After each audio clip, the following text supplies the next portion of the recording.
Are you stuck in a rut and you don't know what to do? Are you feeling lost or just a little blue? Don't be full of regret, there is hope for you yet, just as long as you don't forget to be fearless. Dare to be brave and be fearless. Here at TFA, you know that we believe that you can be a thriving artist and not a starving one.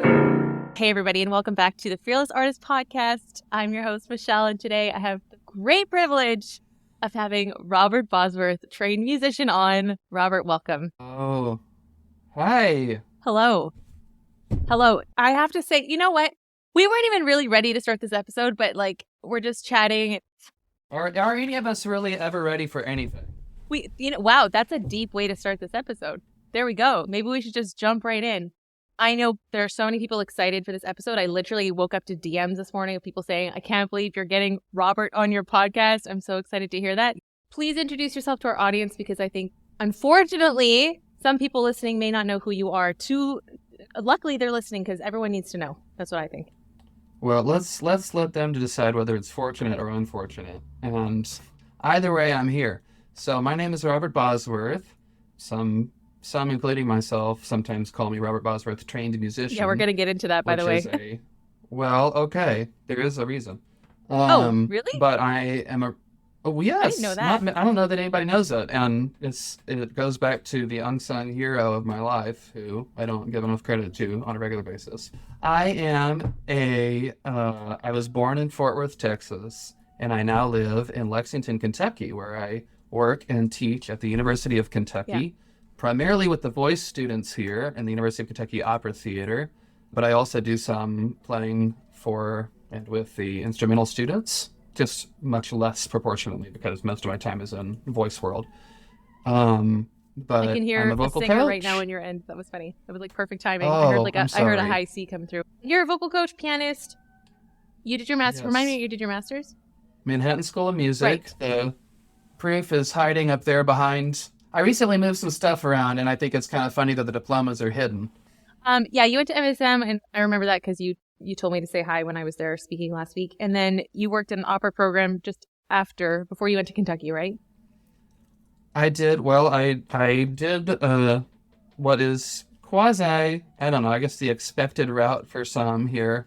But I went into the Young Artist Program life for several years after I graduated from graduate school. So I worked with Utah Opera, Arizona Opera, and did some summer festivals as a participant as a young artist. That's the pay-to-play stuff, right? Not always. Sometimes I did some pay-to-play / pay-to-sings, they call it in the opera world. Yeah. But also I went to some of the programs where it's funded. Yeah. And they even give you a stipend. Yeah. Okay, cool. Somewhat, a little bit. Yeah, I mean, I've heard various opinions about young artist programs, obviously from the singer world, because I know that they're hard to get into, and then sometimes you're paying for them, and then they don't necessarily break you into the world after you finish the 1 year, 2 year program. So I've heard multiple opinions on that. So now you're a vocal coach. You're working at University of Kentucky. I found you in, I think, December on Instagram. You just popped up into my Explore page. And what an exploration it's been. I mean, I was at one point literally going to your page just to laugh. I was like, who is this guy? Where is this coming from? Then I was going through a rough couple days in December. I recorded my album and totally had a mental spiral. And I was watching your stuff. I was just binging your stuff because my absolute favorite video ever is the practice video. I had that stuck in my head for weeks. Yes. It was extremely, for everybody who doesn't know, do you want to play it for us? Yeah. Well, I can. It's also pinned. I don't know. Let's just let people know. I don't know what I'm doing with this microphone and anything. Yeah, sure. But I'll swivel us around here. I would love that. Hopefully okay. It's just an easy little pin. If you're listening to the episode, guys, you got to go check this out on YouTube because Robert's going to play for us. There we go. Okay. There's the thing. Awesome. I got to make a You recognize this? Yes. I do recognize That's it. a piano. You know what the best thing about flattering. meeting Instagram friends kind of in real life like this is that you see where they film their content. So when I have people come to my house. Here. Yeah. Mine's right here with the flower background. See? You see it? I love it. There we go. I don't have my usual camera stand, which is really just a music stand turned backward. But I'm not kidding. So it goes something. I think it goes something, if I remember Can you hear it? Yeah. I don't know if it's good. Can you hear the... Okay, let's see what happens. All right. Remember when your teacher said you should practice more? And you said, who, me? Oh, golly gee, I've heard all this before. Allow me now to interject one tiny little thought. They probably were right, so just sit tight in the practice room tonight. You've got to practice, practice. Study your music until you bleed. Practice, practice. It won't happen by itself. Yes. And then here's a little behind the scenes feature tidbit for you. When I did that for the reel, me hitting the wrong note was completely not intentional. And so I used the opportunity. I took the opportunity to create shtick around it. All of us do that on stage. You mess up and you do a little dramatic flair and suddenly it's part of the performance, right? I mean, you just went with it. Yes. You just go with it. I start every entrepreneurship class with, we're not starving, we're thriving. And I drill this into my students' minds because, like, if there's one thing, like, I've been thinking so much about purpose in the last few years, like, what is the purpose of my life? And, like, one of the things, like, if I could eliminate the starving artist mentality, that people just readily accept that we're going to suffer because we chose music or art, or that it has to be part of it, or that you're not worth charging your wages. I mean, all of this stuff, like, this is crucial. So I'm just trying to get into their heads from the beginning, like, we're not starving, we're thriving. You're going to create your own opportunities. You're going to look for people that you enjoy working with. You're going to build a career that you like, and you don't need to dread the schedule that you decide yourself. You know, at some point I was waking up and I was like, I'm not happy with the life that I have designed. That's a problem. Like, who's in charge here? Oh yeah, it's me. Like, I got to fix it. You know, and that's, I think, what we do in the mastermind is help people to find their ikigai, which is your center of purpose. Your well, being. And I say that all the time to my students too, in my own way of, you know, you are choosing to do this. Yeah. You are choosing to spend all this time having me yell at you. So I don't really yell. I get excited, as you know. Yeah, and I'm happy to talk about it. Tell me more about what is important for you to teach your students? What do you like to invest in them beyond vocal coaching? Like, what are kind of the attitudes you're bringing into your classroom? Well, it's part of what I like the most about, so my job kind of wears a lot of different hats here, at least.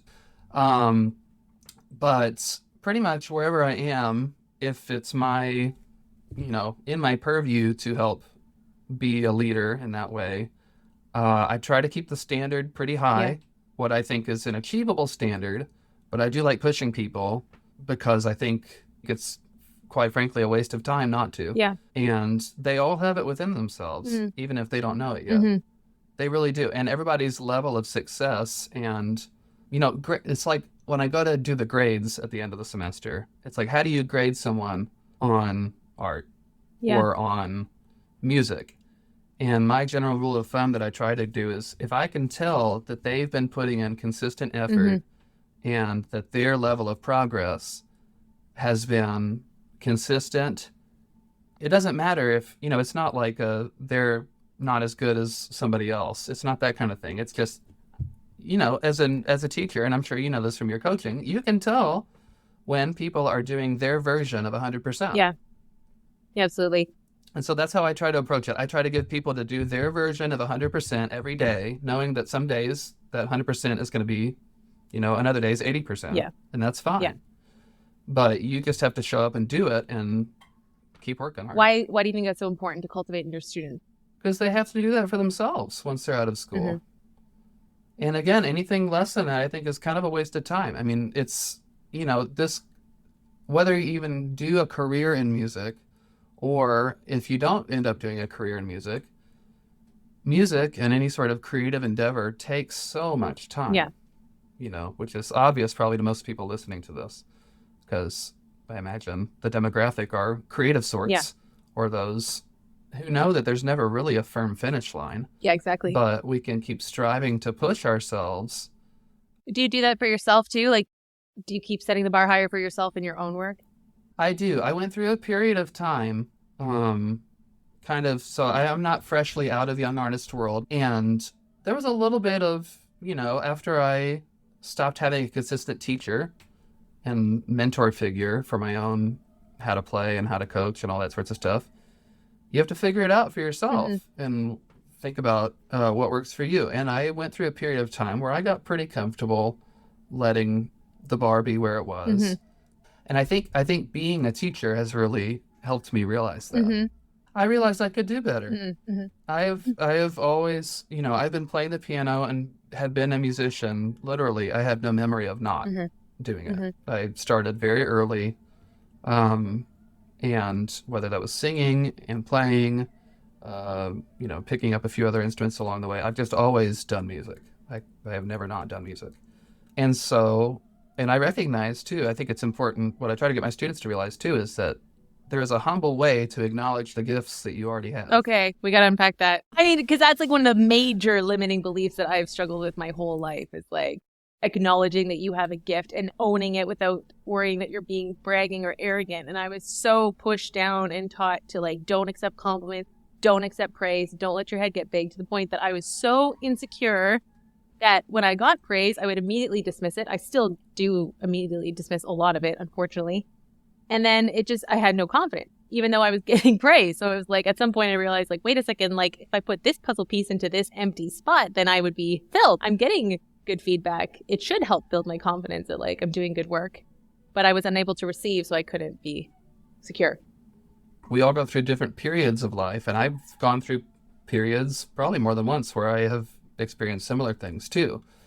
But again, I think in the process of being a mentor to other people, that invites a lot of self-reflection and a lot of having to verbalize how I go about things too. And I think I'm in a better place now where I can humbly acknowledge things with technique about playing the piano. Yeah.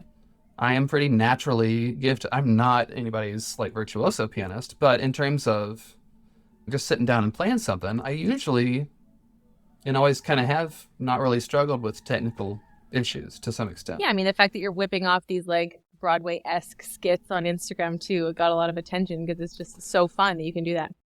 Well, and I've listened to enough music throughout my whole life from a lot of different genres that all that's just in my brain, all that different kind of music. And so my ears are really good. Yeah. And I say that very humbly because I think you can risk going too far and becoming pompous about what you're gifted at. Right. But there's a way and a necessary level that we all have to realize what we bring to the table. And also keep in mind what we work on, what we need to work on. Because I have plenty of things I still need to work on. You say you're gifted, but like, it's not really that. It's like you were given a gift and now you've crafted the gift. So that you can own. Like, you don't need to like humbly say that. You mean like, I put the work in. Like, I deserve the recognition for that. Just like your master's diploma is hanging on the wall, you know? Well, and some of those things, yeah, like the things that I've had to work at, yeah, I have had to put the work in. Like exactly. A lot of the, language skills that we do as vocal coaches. I wasn't born knowing all that, so I had put the work in on that. But some things have always just come kind of easily to me. And that just reminds me, I mean, I wanted to do this at the end of the episode, but like we did a collab reel where you asked your fan base to send in questions, and that reminds me a lot of what somebody asked. One of the questions that came in for you on Instagram was, what is the difference in music between someone that is gifted and someone that is able to work really, really hard? And I think we're already touching on that if you want to answer that. Well, to some extent, I don't think there is a difference. There really? is a difference. Okay. Well, there is a difference and there's not, because I think you can have somebody who's very gifted and does not work hard. Right. Yeah. But then you can have somebody who is maybe gifted in different ways, but works harder than the people who are already naturally gifted. They're going to go farther. Right. I think that's what the question is getting at. I know you and I have talked personally about like not coddling students and how we both feel that we were excellent as children and got stuff very quickly. So then later it became harder to learn to work because so much stuff came naturally or instinctively. I think a lot of people listening probably have that. Like, you were just naturally gifted or good at music. If you come from a small town, then you instantly become the best in town because there's not very many people around you. And then, me personally, I went to Montreal and I was totally crushed in a good way by my teacher who like rebuilt me. But the crushing happened. And I know you had shared something similar. Mm-hmm. Yeah. So, I mean, part of that is I'm an only child. So I never had siblings to compete with in terms of anything, but especially, other siblings being musicians, or there was never that kind of sibling rivalry I hear is very I totally see you as coming from like a Sound of Music childhood. So too bad you don't have 6 siblings just sing with you in harmony, If all of those 7 kids were rolled into one, that's me. But like, when did you learn to do the work? In school, probably once I got into a bigger pond. Yeah. Yeah. Specifically when I was in New York for grad school. Okay. Yeah, for sure. Because both my focus was changing to more collaborative studies, which were newer to me and less refined. And it was also just a way bigger pond than I had ever been in before. Yeah, for sure. So to answer the question, you already said you think someone who can work hard will go further than the person who's just naturally gifted and maybe to do anything with that. Oh, for sure. And I think there's less probability of burnout if the person has strong work ethic and doesn't just rely on their gifts to get them through. There's more of a drive in there that will see them through moments of potential burnout.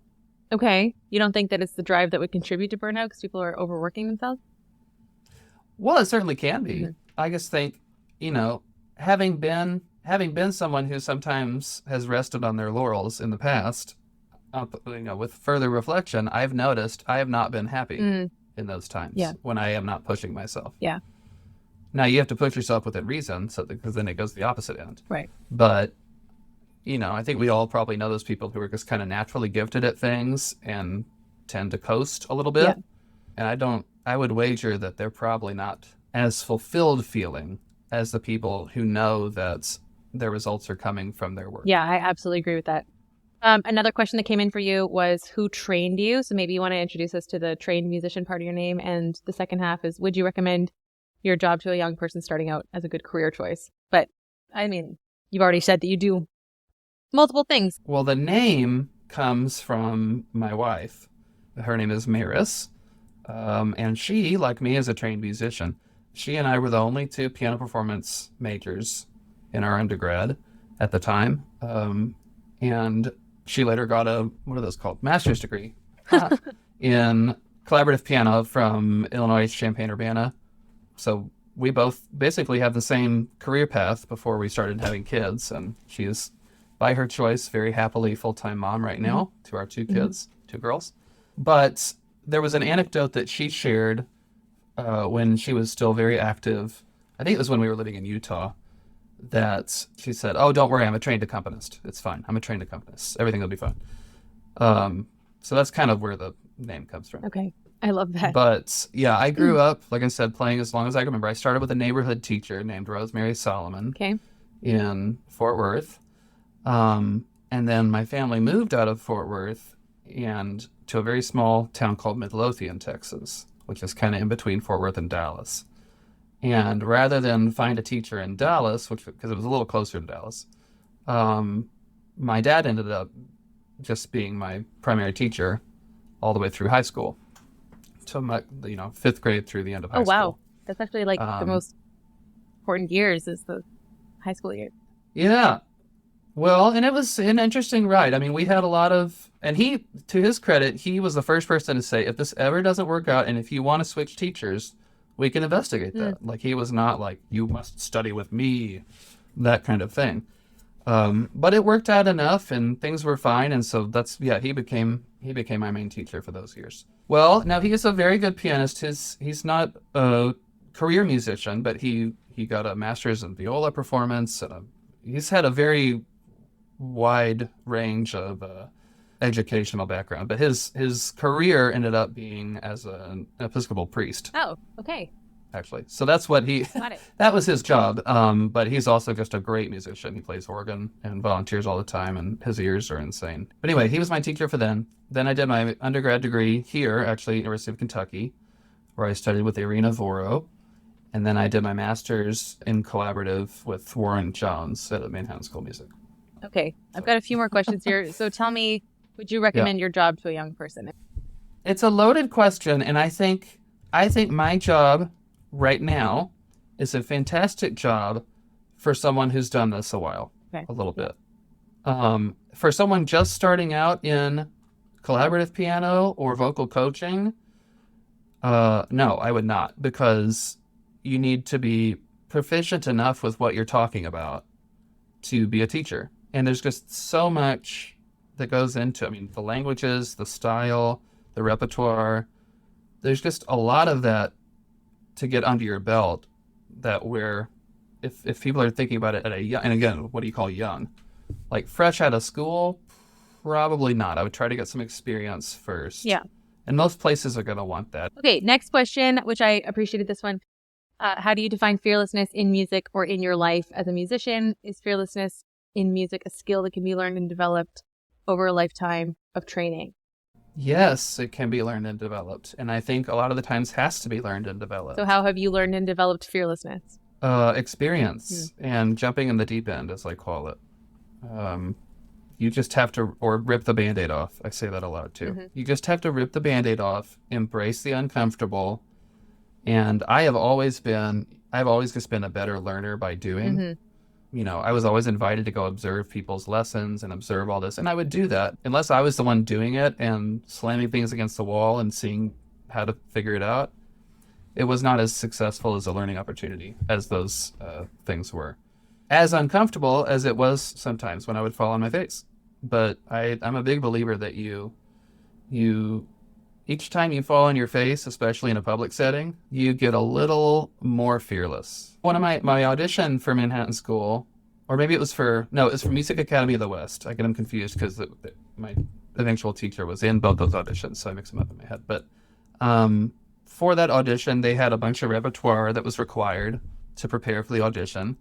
And they had stuff listed like, choose this excerpt or this excerpt from this section. Choose this excerpt and this excerpt from blah, blah, blah. Well, I got my ands and my ors mixed up. And the night before I flew to New York, I was rereading over the things like a diligent little person and said, okay, I'll just make sure I have all my rep ready to go. And then lo and behold, I had in my brain read the word or where it said and. Oh. I had completely disregarded one of the selections that was fair for them to call for, which happened to be Micaela's aria from Carmen. Which, if you don't know it, I mean, it's got a kind of screwy left-hand cello line that repeats over and over. And it just, you can sight read it maybe, but it's not where I wanted it to be. So I had full-on meltdown, panic attack. But I said, you know what? I'm still going to go do the audition. And hopefully, I think part of me was like, hopefully it won't come up. And we'll just that'll solve that problem. Well, then it came up in the audition. Of course it did.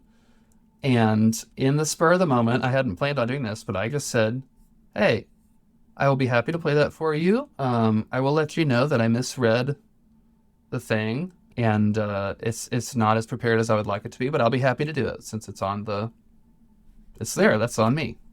Own up to it. And I did. And I eventually got into that program. And I wonder if part of me getting into the program was because I was so upfront about it. And I wasn't trying to put on some sort of pretense for not being what I was. Okay. That's interesting. Or not being what I wasn't. That's an interesting strategy. I don't know what I would have done in that situation. Definitely would have had the meltdown. Okay, next question. How do you approach practice? Do you have any specific rituals or routines you adhere by? What advice do you have for musicians just getting started? I think the best advice I can think of for people just getting started with developing a practice routine is that there is no right or wrong answer. But there are certainly things that are more helpful than others in terms of, all the tips you can find out there about, put your phone away, get off your social media stuff, use the Pomodoro technique, which if you don't know is this thing where you set a timer for 20 minutes and focus on one task. Take a little breather and do it again. And you do 4 of those, I think, and it's one Pomodoro or something. People can look that up and get more accurate info about that. But when it comes down to it, I think if any of those things don't work for you in your practice routine, don't beat yourself up over it. It just doesn't work for you. It's okay. So, and your practice routine is going to change throughout your life, depending on what else is going on in your life. One thing I talk about with my students a lot is learning how to juggle. All the demands of life, and that the demands that you have to juggle are going to change. For instance, we have, in the last 7 months since our second daughter has been with us, I've had to relearn how to juggle because there's a whole other giant element at play. And that affects the practice routine. When can you practice? How much practicing now is more score studying instead of actually at the piano. What is something that is really effective for you to learn that maybe surprises you now that you've learned how to juggle? I think there's less time to waste. And so making the most out of the 15-minute snippets of practice that you can get in between things, and really just going into like hyper intensive focus mode for those 15 minutes and being on yourself with, no, I'm not going to play that again and not mark the fingering down and think I'm just going to remember it. I'm going to put that I'm using my fourth finger on that note and not be ashamed to do that. Right. Interesting. Not be ashamed. So Yeah. do you think in the past? In the past, I have thought if I've looked at a piece that is similar to a piece that I've done before, I used to have this kind of, and I have to remind myself this too now, but, I've seen this before. I shouldn't have to remember to do that. I've done this on a different piece. That's so unreasonable. If you stop and think of, like, why is that? It's a whole different context. It's a whole different composer. Just because it's, this sort of scalar passage in this piece doesn't mean that just because I did it on another piece, it's going to be flawless this time without trying. So what caught my attention is without being ashamed. What else do you do now where you're just like, I don't have time to have this inner critic, internal dialogue thing happen? Like, because I recognize it a bit in myself too. Like I was learning Aaron Copland songs this morning for a rehearsal, and I mean, typically I'd be like, like berating myself for whatever's not working, and I was like, I don't have time for that. Like I just need to like learn this thing, Yeah, you just got to get it done. Yeah, like marking stuff in my score, meter change. Well, it usually has to do with like the notes that I make to myself in a score. Okay. If there's a meter change, if there's like our piece that we're doing in opera workshop class right now has a ton of meter changes all over the place, and I'm writing all of them in there. Yeah. And sometimes I'm finding that I missed one, and so I'm like, but I don't trust myself to remember all of it as I once did. And I think there used to be something in my brain that was like, you should be better than have to make that reminder for yourself again on paper, which is just so asinine. Yeah. Like I would never say that to any of my students. Why am I saying that to myself? Okay, good. I love that. I mean, obviously I wanted to talk to you because of your social media. I'm always interested in people who are willing to share online. So I'd love to hear like the thought process behind like, because I think you started doing this recently. I think when I found you, you were at 2,000 or 3,000 followers, and I told you like, this is going to blow up. Because I mean, what you're doing is funny, it's relatable, it's super high quality. You're writing these little jingles, you've got funny words, comments are blowing up. I mean, everyone's just like, this is so awesome. We totally love this. Like, where did this come from? How do you feel now that you're in it? It's a little surreal now that I'm certainly not like the most popular page by far that's out there. You haven't been doing it but for I so have long, gotten recognized in public. Yeah. Oh yeah, really? Now, which is strange. I finally got my real ID instead of just my plain old driver's license because it's about to expire. And the clerk who was working with me on getting all that done, I walked up and he said, "Have we met before?" And I said, "I don't think so. I don't think so. I hope not, because I'm going to be embarrassed if I don't remember you." He said, "Do you play piano by chance?" And I said, "Well, yeah, I do." He's like, "I follow you on Instagram." And I was like, "Oh, well, thank you for doing so." So that was a bit surreal, but I'm just really, most of the little silly songs are just thoughts that either occur on that. It takes about 20 minutes to drive here in the mornings, depending on traffic to school.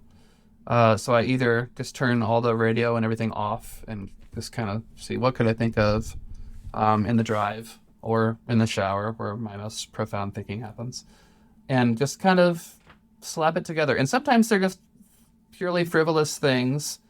Sometimes they're things that I tried to intentionally make relevant in terms of the musician's experience. Like there was a recent one I had about that moment before an audition where you totally just don't want to do it anymore. And of course you have to go to the bathroom and it's, you just want to go home to your mom again, like, please stop. Yeah. And then some others are more direct. There was one back in the fall about, Why on Instagram and you should be practicing. Close your phone and get to work. Well, there's that one. That's one of my favorites. There's the ones I try to have a little bit of element of fun, but also some. Okay, but why are you truth doing this? sometimes. Why? Because I know so many musicians. Like, oh, why am I doing? Yeah. I don't really know. What compels it's you fun to? for me? Okay, Well, it's a creative outlet in a different way for me. So, as in my current job, I'm usually interpreting other people's work. Yeah. And trying to help people interpret other people's work. This is purely my own thing that I'm just kind of thinking of.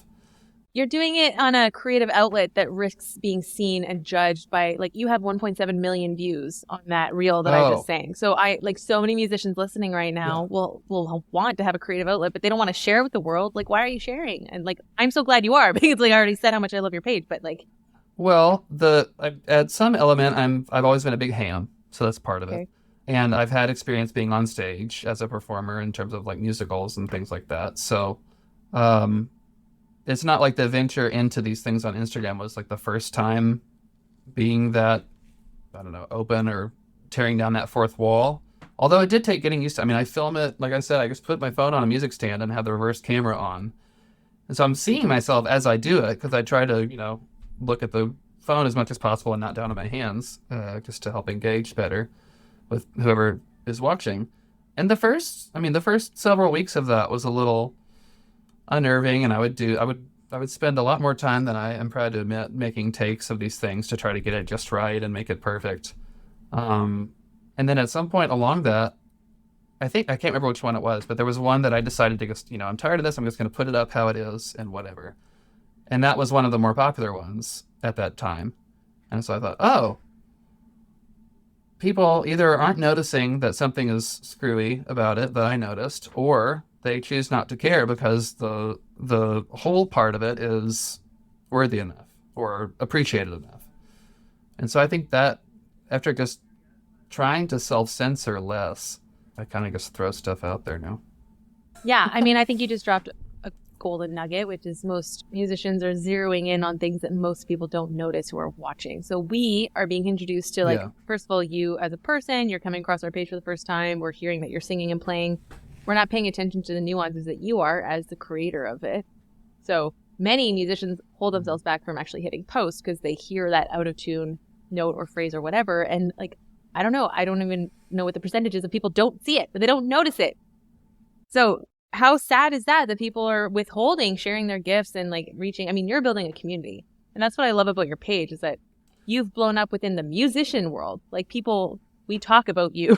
Like we're like, oh yeah, did you see Robert's latest reel? Like it's like, because it's so relatable and it makes us all feel seen and understood because it's jokes that only we understand, right? So you're creating community, which I think is the most valuable reason to be on social media as a musician is to create your community. It's not to go viral. You can go viral for anything. It doesn't mean that you're building real connection. Yeah, and I've had a part of the best time that I've had out of it is the conversations that I've started to have with people I never would have met otherwise. So like you. And, people in Scotland, people in Africa. I mean, there's all over the place. People have seen, Kristen Chenoweth liked one of my reels one time. And I tried to tag her, but she, I guess, was too busy to get back to me. But that's okay. I'm kidding. But, like, it's just sometimes it's crazy how wide-reaching some of it has gotten. But the conversations that have delved into getting to know people more has been really a great fun. Where do you see it going? Where would you like to see it go? Oh, I don't know. I'm just going to keep doing it and kind of take it where it goes, which is kind of how I've always lived my life is, I've never really been a 5-year, 10-year plan person. No, I know. But like ideally you must imagine like, oh, like it would be cool if it became like this. Or I know you've talked. If somebody started giving me money for it for some reason, I wouldn't turn that down. As long as I could still have it be totally my thing that I wanted to do whatever I wanted to do with. I wouldn't want to like sell it out to anything. Right. But should somebody say, hey, like for instance, I arrange piano Christmas duets for Maris and I to play every year, and a few people reached out and said, hey, can I buy the sheet music from that this past year? And I said, oh. Let me go polish up that sheet music real quick and send it to you, and you can send me some money. That's great. I'm glad you mentioned that because like monetizing your Instagram as a musician can just mean that you get more work opportunities because you're being visible. So it's not that we're doing brand deals or getting sponsored posts. It's that you get hired to teach someone's kid lessons. You find students, or you sell digital products like your arrangements, or people go stream your album. I mean, Instagram is a monetization tool for us in so many different ways. Like I've gotten new work opportunities, new concert opportunities. I created content for an app in India during COVID times that was paid, all sorts of stuff. So yeah, you want to monetize your arranging skills, as you're saying. Like that's another way you can get hired out. Like, what are some other exciting things that have come? You're mentioning relationships, selling your digital products. Yeah, the community building has been fun, and seeing that some of the things that I've experienced in my career are so universal to our music community, and that some of the issues, if we want to say the issues in the industry, are not just unique to America, for example, which is what my career has been solely based in, has been America. But having people from who now work in Germany, for instance, message me and say, "Oh my gosh, this is the most relatable thing I've ever seen in my life," and I'm like, "Oh, really? Is it the same over there?" Interesting.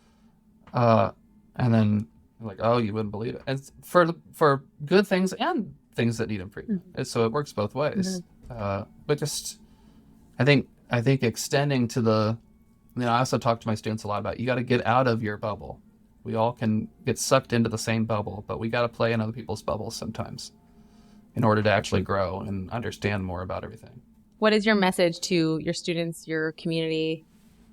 What is the message, Robert Bosworth, trained musician? Go practice. No, I'm kidding.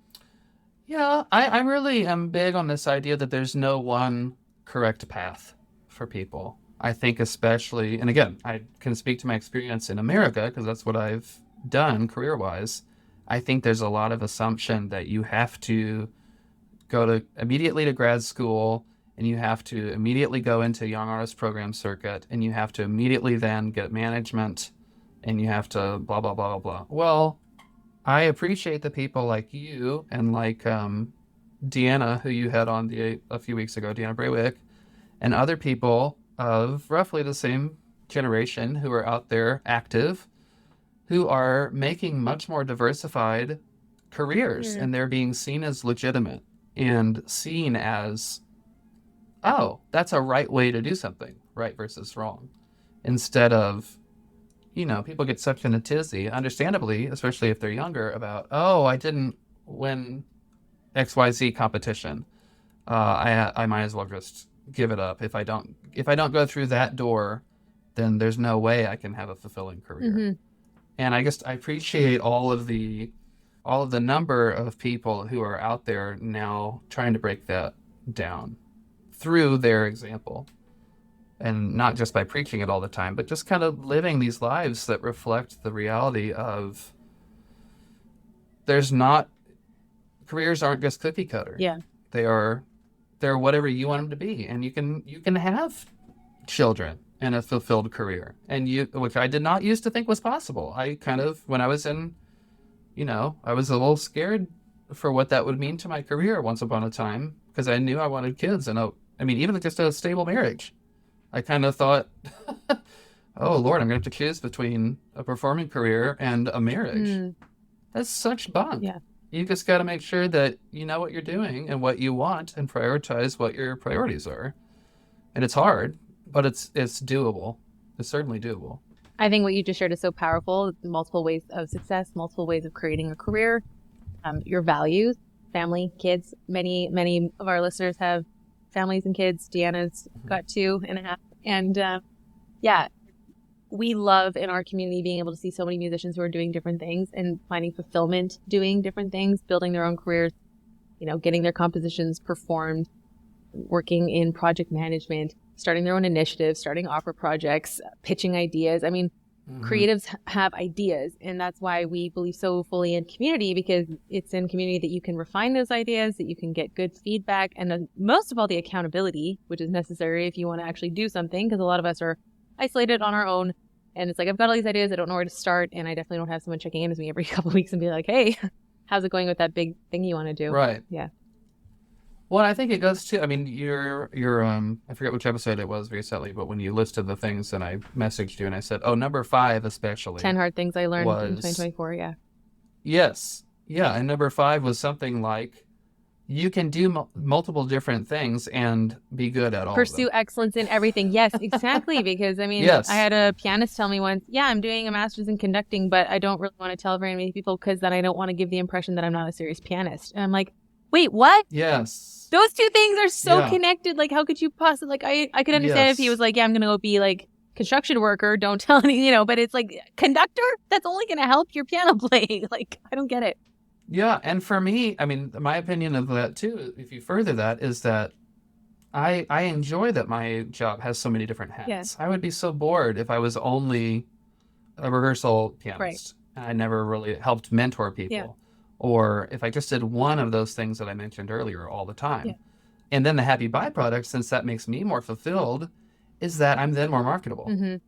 Well, so like the same goes to that conducting and pianist person that you mentioned. They're now going to be more marketable as a happy byproduct because they are feeding their multiple interests and developing them. Yeah, absolutely.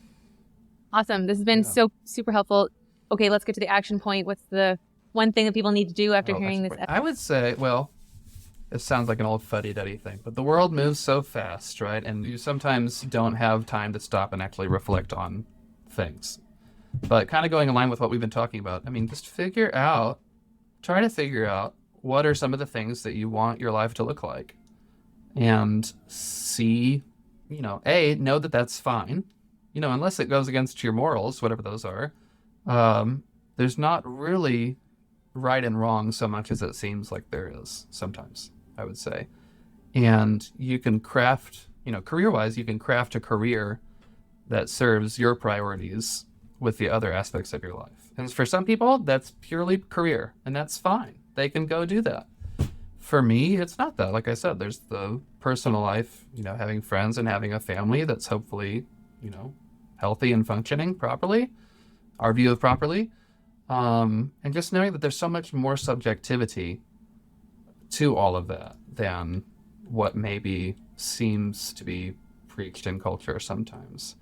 And in order to find that out, you just have to schedule the time for yourself to sit with yourself in an empty room with no distractions and just let your mind kind of ruminate and think of, what does that look like for me? Mm-hmm.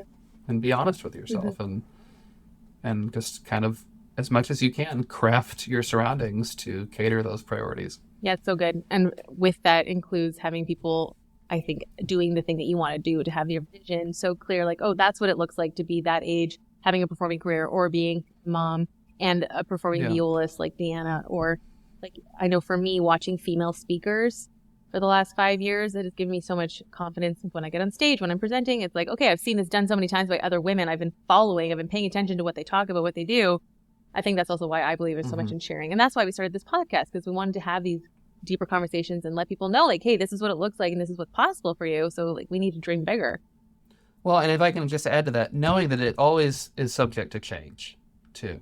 I mean, I think what I see in my students a lot, and many of them are, the undergrads are 21, 20, and they're about to go out and be finished with their bachelor, and they feel like they have to know what they want out of their career.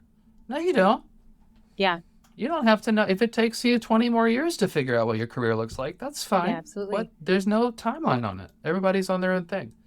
But go ahead and do the work to try to figure out what you want to do, but just know that you don't have to commit to it and not have that change. Like, the person who wants to add on a conducting thing. Mm-hmm. Sure, do that. Maybe you didn't know that you used to be interested in that. Yeah. That's good. Why I not? love that. That sounds pretty fearless to me. Yeah. Robert, I want to say thanks for coming on today. Thank you. Thanks for sharing your wisdom. Anytime. Where can people find you? How can we follow you? Give us all the details.